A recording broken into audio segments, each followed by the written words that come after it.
The Performance Coefficient Interactive Calculator solves coefficient of performance calculations for heating and cooling systems. Let's explore the input options.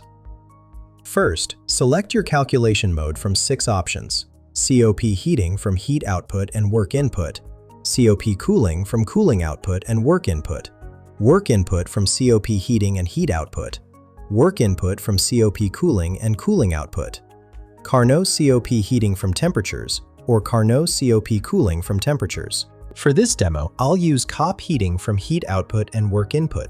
Next, choose your temperature unit, either Kelvin or Celsius. I'll select Kelvin. The input fields vary based on your calculation mode. For COP heating calculations, enter your heat output QH and work input W values. For temperature-based Carnot calculations, you'd enter hot reservoir temp TH and cold reservoir temp TC. After entering your values, click Calculate. The calculator generates your results instantly. For COP calculations, you'll see the coefficient of performance value. For Carnot calculations, you'll receive the theoretical maximum COP.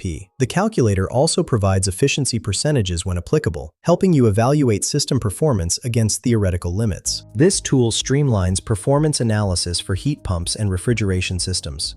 Find the link in the description below.